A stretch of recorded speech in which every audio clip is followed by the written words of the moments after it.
José llegó a una boda donde nadie lo invitó, y lo que hizo en las siguientes 2 horas se convirtió en la historia más hermosa que jamás se contó en el barrio de La Guerrero. Era octubre de 1976, un domingo templado en la Ciudad de México, y José manejaba su auto despacio por calles angostas, revisando cada esquina, buscando una dirección que había memorizado de tanto leerla. No era común ver al príncipe de la canción conduciendo solo, sin chofer, sin nadie que lo reconociera de inmediato, perdido entre puestos de fruta y niños jugando fútbol en la calle. Pero José había aprendido, a fuerza de tropiezos propios, que la vida real ocurría lejos de los reflectores. Buscaba la casa de la familia Rivas. 10 días antes había recibido una carta escrita con letra insegura, la letra de un niño de 12 años. Se llamaba Toño. Decía así: Señor José, mi nombre es Toño Rivas, tengo 12 años. Mi hermana Guadalupe se casa el domingo. Ella tiene 20, y desde que murió mi papá hace 3 años, ella es la que nos ha sacado adelante junto con mi mamá, que lava ropa ajena. Guadalupe iba a estudiar para maestra, pero dejó la escuela para trabajar. Nunca se queja. La boda va a ser en el patio de la vecindad, con música de un radio prestado, porque no alcanza para nada más.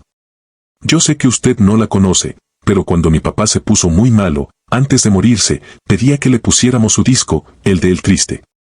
Decía que esa canción entendía lo que él sentía por dentro y no podía decir. Guadalupe se sabe esa canción de memoria porque se la cantaba a mi papá en el hospital. No le pido que venga, señor, sé que usted es alguien importante y ocupado. Solo quería que supiera que su música cuidó a mi familia cuando nadie más pudo, y que mi hermana merece algo bonito en su día, aunque sea solo un momento. Gracias por leer esto. Su amigo, Toño Rivas. Al final venía la dirección y la hora. José había guardado esa carta en la guantera del auto toda la semana, sacándola cada noche para releerla. Había algo en la manera en que ese niño hablaba de su hermana, en la forma en que una canción suya se había colado en el cuarto de un hospital sin que él lo supiera. Que le apretaba el pecho de un modo que ni él mismo entendía del todo. Y entonces decidió ir. Encontró la vecindad al final de una calle empedrada, un edificio de 2 pisos con ropa tendida en los balcones y macetas de lata en cada ventana. Ya se escuchaban voces, risas, el chirrido de un radio ajustándose de estación. La boda ya había empezado. José se quedó un momento sentado en el auto, con la mano en la manija de la puerta, dudando. ¿Quién era él para aparecerse sin invitación en la boda de una familia que no lo conocía más que por un disco? Pero pensó en Toño escribiendo esa carta a mano, en Guadalupe cantándole a su padre en un hospital una canción que hablaba de tristeza sin nombre, y supo que tenía que bajar del auto. Bajó del auto con las manos vacías, sin plan, solo con la certeza de que debía entrar. Cruzó el zaguán de la vecindad y llegó al patio central, donde quizás 30 personas se apretaban entre sillas prestadas de distintos vecinos, papel picado hecho a mano colgando de cuerdas de un lado a otro. Y una mesa larga con refrescos, algo de pan y un pastel pequeño de 3 pisos que claramente había costado un esfuerzo enorme conseguir. En el centro, frente a un altar improvisado con flores de papel crepé, estaba Guadalupe. Vestía un vestido blanco sencillo, sin duda cosido por manos familiares, y sostenía un ramo de flores de plástico. A su lado, un joven delgado con camisa planchada y nervios visibles la miraba como si el mundo entero se redujera a ella. José se quedó parado junto a la entrada, sintiéndose de pronto un intruso. Fue un niño flaco, de ojos grandes, quien lo vio primero. Se quedó congelado a mitad de un paso, con un vaso de refresco en la mano que empezó a temblar. «Es usted», dijo casi sin voz, y luego más fuerte, «es usted, es José». El vaso cayó al piso. El niño corrió entre la gente, esquivando sillas, hasta plantarse frente a él. «Vino», dijo con los ojos llenos de lágrimas, «de verdad vino, yo le escribí y usted vino». La fiesta entera se detuvo. Las conversaciones se apagaron una por una, como si alguien bajara el volumen del mundo. Todas las cabezas se voltearon hacia la entrada, y ahí estaba, de carne y hueso, el hombre cuya voz salía de todos los radios del país. Parado en el patio de una vecindad de La Guerrero con las manos en los bolsillos y una sonrisa incómoda. Alguien susurró su nombre, y ese susurro se multiplicó hasta convertirse en un murmullo de incredulidad que recorrió el patio entero. Guadalupe se llevó una mano a la boca. Su madre, una mujer menuda de rebozo oscuro, se quedó inmóvil con los ojos abiertos como platos. «Perdonen la interrupción», dijo José, alzando ambas manos. No fui invitado, lo sé, pero recibí una carta de este muchacho, y no pude quedarme sin venir. Señor, dijo la madre acercándose despacio, como si temiera que fuera una aparición que pudiera desvanecerse, usted está en mi casa. Solo si me lo permiten, respondió José con suavidad. No quiero robarle el protagonismo a nadie, solo quiero acompañar un rato, si es que hay lugar para uno más. Lugar, dijo un señor mayor riendo con la voz quebrada, señor José, usted acaba de convertir esto en la boda más grande que ha visto este barrio en su historia. Quédese, por favor, quédese todo lo que quiera.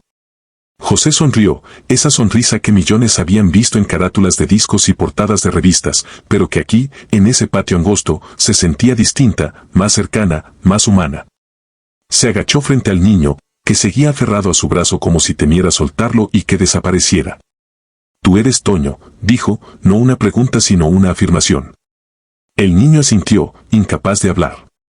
Tu carta me llegó en un momento en que necesitaba leer algo así, dijo José, y es la verdad más pura que he escuchado en mucho tiempo.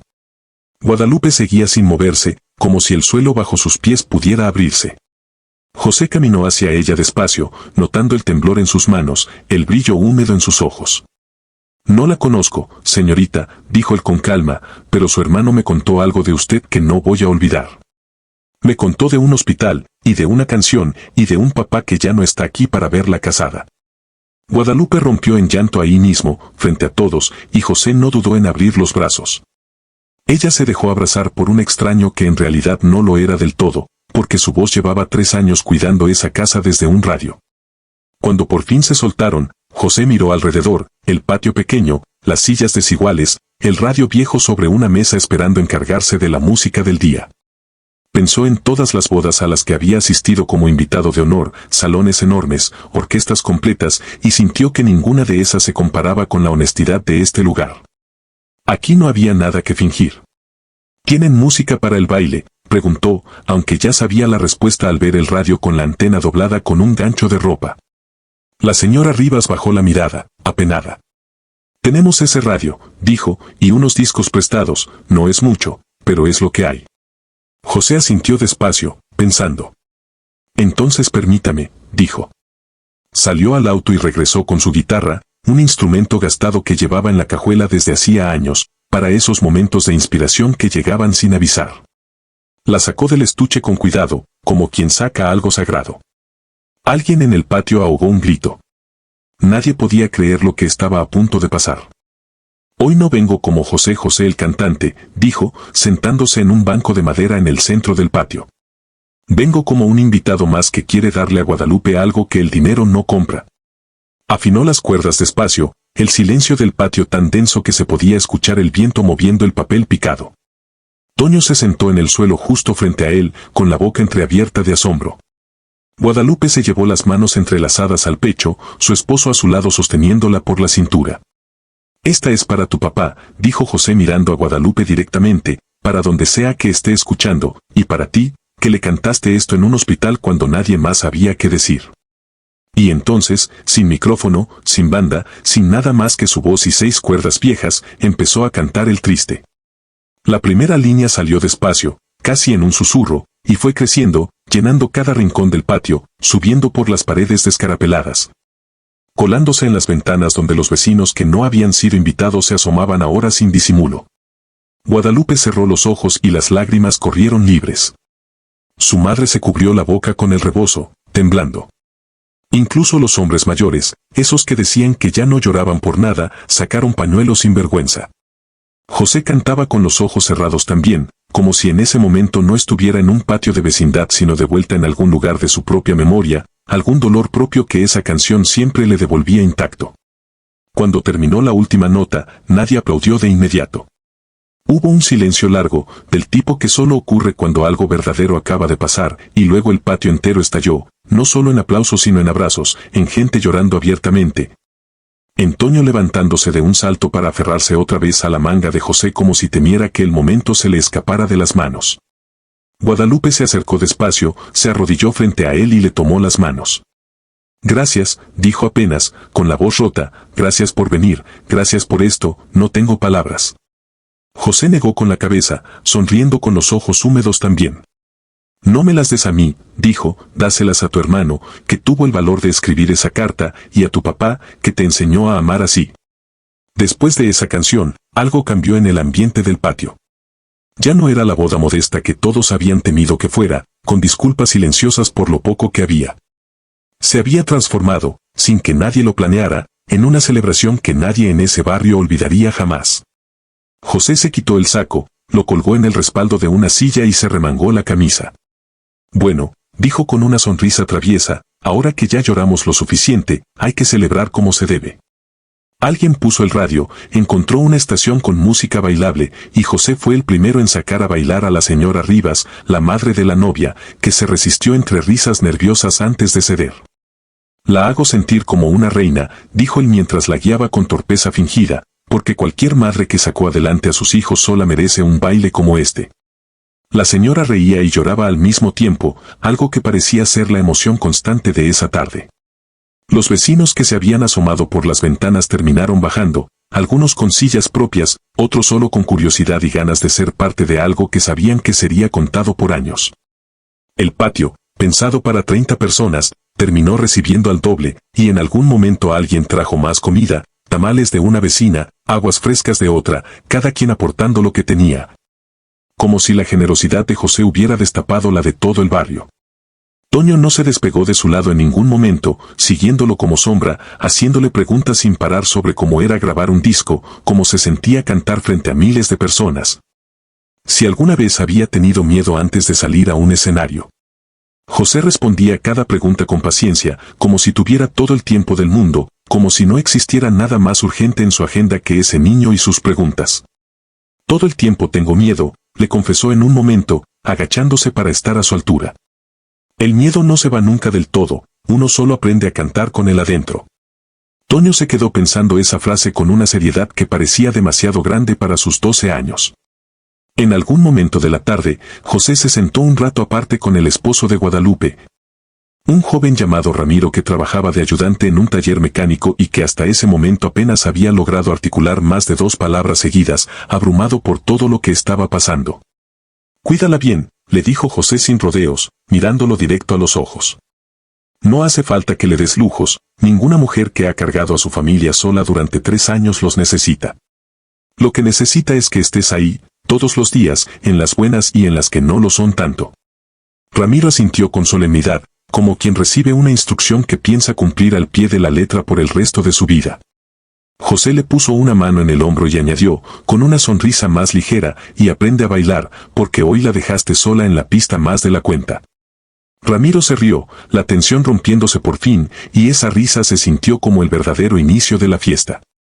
Ya entrada la tarde, con el sol bajando detrás de las azoteas y las sombras del patio alargándose sobre las sillas prestadas, José pidió un momento de silencio. «Tengo que confesarles algo», dijo, de pie en el centro del patio con la guitarra otra vez entre las manos. «Cuando leí la carta de Toño, algo en mí se quebró un poco, porque hace años, cuando yo era joven y apenas empezaba, perdí el rumbo. Bebía demasiado, tenía miedo de no ser suficiente, de que la fama se fuera tan rápido como había llegado. Y fue mi madre quien no se rindió conmigo, quien me llevó a pedir ayuda cuando yo mismo no podía pedirla». El patio quedó en silencio absoluto, nadie esperaba esa confesión de un ídolo nacional.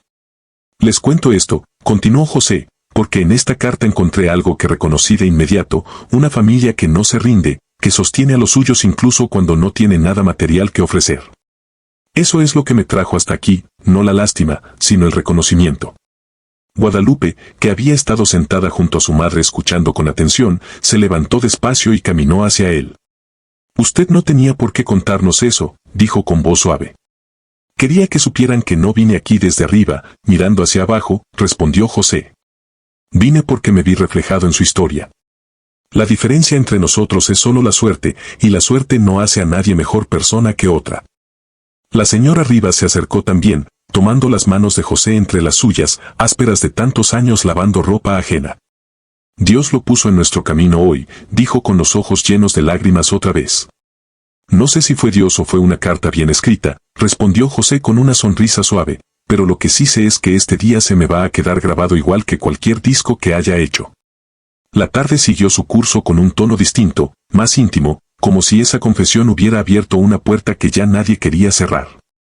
Los vecinos mayores empezaron a contar sus propias historias de pérdida y de cómo la música los había acompañado en momentos duros, y José escuchaba cada una con verdadera atención, sin prisa por regresar a ser el centro de la fiesta.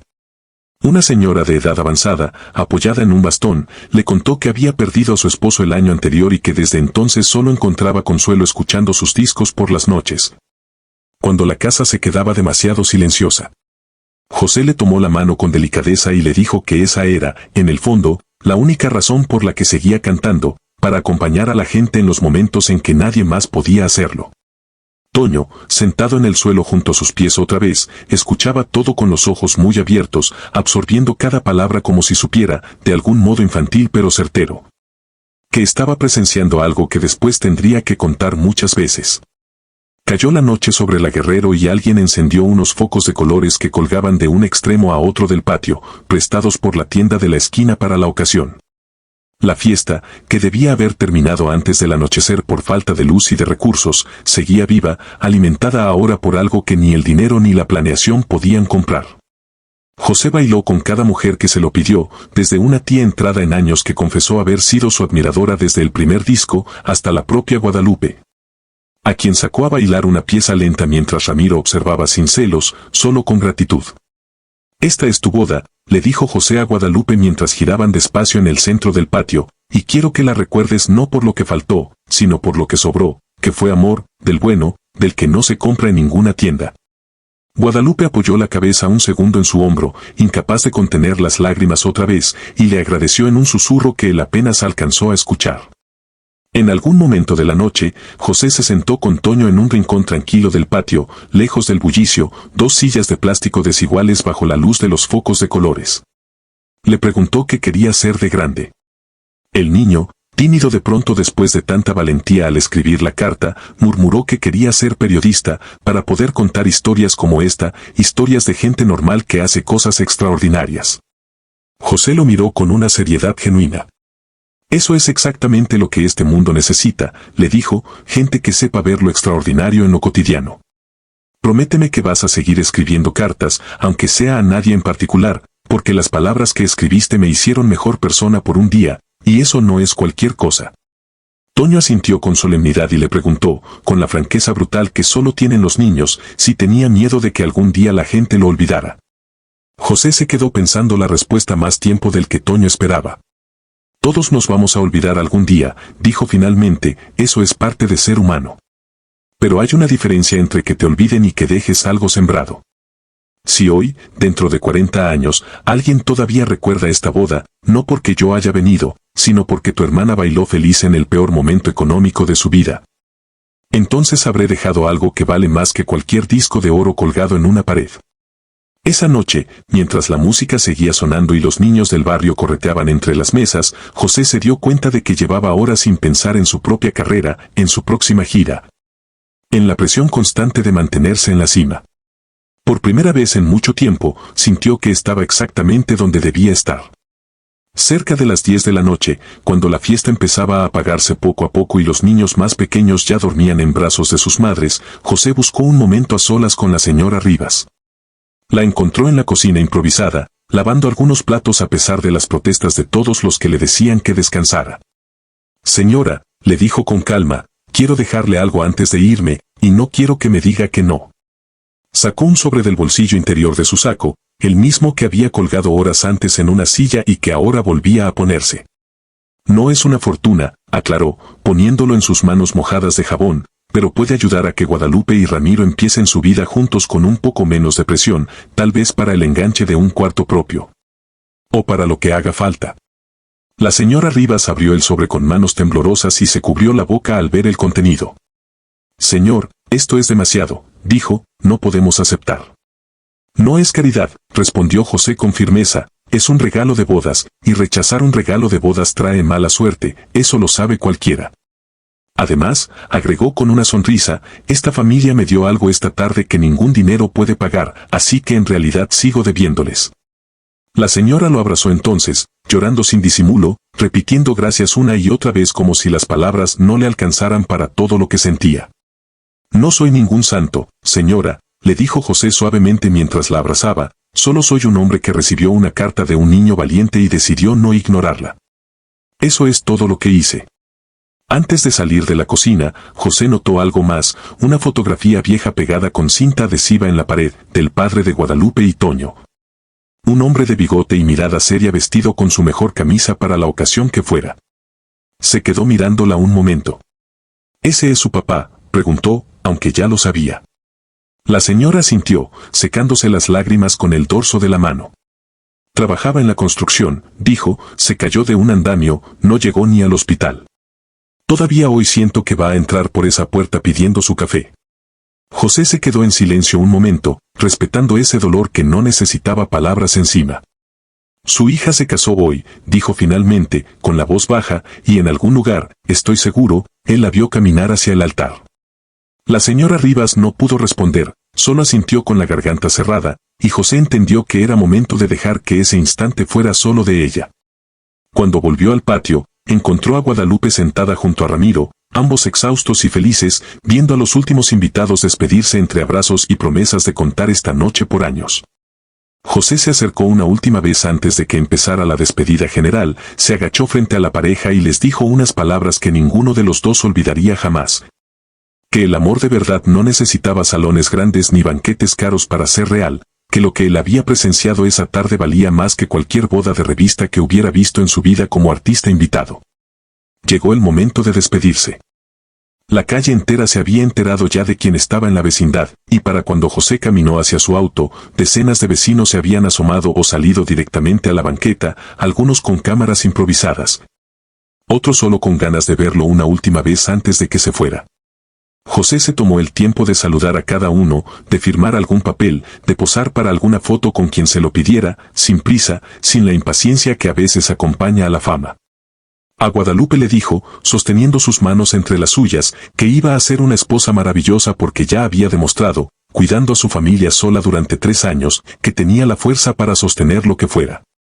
A Ramiro le repitió una vez más que la cuidara, esta vez con un apretón de manos firme, de hombre a hombre. Y a Toño, que se había quedado callado los últimos minutos, con esa tristeza silenciosa que sienten los niños cuando algo hermoso está a punto de terminar, José se agachó a su altura una última vez. Gracias por tu carta, le dijo con seriedad total, como si hablara con un adulto y no con un niño de 12 años. Cambiaste mi tarde, y creo que también cambiaste algo en mí que necesitaba cambiar. Nunca dejes de escribir, nunca dejes de decir lo que sientes, aunque parezca que a nadie le va a importar. A veces la persona que menos esperas está esperando exactamente esa carta. Toño no pudo contener las lágrimas y abrazó a José con toda la fuerza de sus brazos delgados. José le devolvió el abrazo sin prisa, sin mirar el reloj, como si esa despedida mereciera todo el tiempo que hiciera falta. Cuando por fin subió al auto, la calle entera lo despidió con aplausos y gritos de agradecimiento, algunos vecinos corriendo un tramo junto al coche mientras se alejaba despacio por la calle empedrada. José manejó de regreso a su casa esa noche con una sensación extraña en el pecho, una mezcla de cansancio y plenitud que pocas veces sentía después de un concierto ante miles de personas. Pensó en Toño, en su carta, en la valentía de un niño de 12 años que había decidido escribirle a un desconocido famoso solo porque tenía algo importante que decir. Pensó también en su propia madre, en aquellos años difíciles en que ella no se rindió con él y sintió que de alguna forma, esa tarde había sido su manera de devolver algo de esa fe que alguna vez alguien tuvo en él cuando menos lo merecía. En los días siguientes, algunos reporteros se enteraron de lo ocurrido y buscaron entrevistarlo al respecto, pero José se negó una y otra vez a hablar del tema con la prensa. No es mi historia que contar, le dijo a su representante cuando éste insistió en que sería excelente publicidad. Es la boda de Guadalupe. No voy a convertir eso en un espectáculo para vender discos. Pero la historia, como suele pasar con las cosas verdaderas, se contó de todos modos, no por los periódicos sino de boca en boca, de vecino a vecino, de generación en generación, creciendo un poco con cada relato. Aunque el corazón de lo ocurrido siempre se mantuvo intacto. En La Guerrero, durante años. La gente mayor seguía contando la tarde en que José llegó sin avisar a la boda de los Rivas y cantó el triste con una guitarra vieja para una novia que no tenía nada más que el amor de su familia. Guadalupe y Ramiro tuvieron 3 hijos. Al primero, un varón, le pusieron José, en honor a aquella tarde que había marcado el inicio de su matrimonio de una forma que ninguno de los dos hubiera podido imaginar. Guardaron las pocas fotos que alguien había logrado tomar esa noche, borrosas, tomadas con cámaras sencillas, pero para ellos más valiosas que cualquier retrato de estudio. Las esquinas de esas fotos se gastaron de tanto mostrarlas a cada visita, a cada pariente nuevo, a cada nieto que llegaba con los años. Toño, por su parte, cumplió lo que le había prometido a José esa noche. Nunca dejó de escribir. Estudió periodismo con esfuerzo, trabajando de día y estudiando de noche, y terminó escribiendo para un periódico local, especializándose en historias de gente común que hacía cosas extraordinarias. Exactamente como le había dicho a José que quería hacer aquella tarde de octubre. Cada vez que entrevistaba a alguien y sentía que la conversación se había quedado en la superficie, recordaba la lección que había aprendido de niño, que las mejores historias están en los detalles pequeños. En las cartas que nadie más se atreve a escribir. Años después, ya adulto, Toño tuvo la oportunidad de encontrarse brevemente con José en un evento de prensa. Se acercó, nervioso otra vez como aquel niño de 12 años, y le recordó quién era. José, que había conocido a cientos de personas en su carrera, lo recordó de inmediato, como si esa tarde hubiera quedado grabada en algún lugar especial de su memoria que el tiempo no había logrado borrar.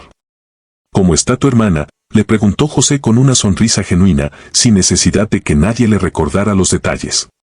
Feliz, respondió Toño, todavía casada con Ramiro, todavía bailando esa canción en cada aniversario. José asintió, satisfecho, como quien revisa que algo sembrado hace años sigue dando fruto. ¿Y tú?, le preguntó, ¿cumpliste lo que me prometiste? Toño le mostró, casi con timidez, un recorte de periódico con su nombre en la firma de un reportaje. José lo leyó ahí mismo, con atención genuina, y al terminar le dijo que estaba orgulloso, palabras que Toño guardó en la memoria con el mismo cuidado con que su familia había guardado aquellas fotografías borrosas de la boda. José murió en 2019, dejando atrás una carrera de más de 5 décadas, discos de oro y platino, giras por todo el continente, y un lugar permanente en la memoria musical de millones de personas que nunca lo conocieron en persona. Pero en una vecindad de La Guerrero, para una familia en particular, siempre será algo más que el príncipe de la canción. Será el hombre que se apareció sin invitación en una boda humilde, que cantó con una guitarra vieja bajo focos de colores prestados, que se arrodilló frente a un niño de 12 años para decirle que sus palabras importaban.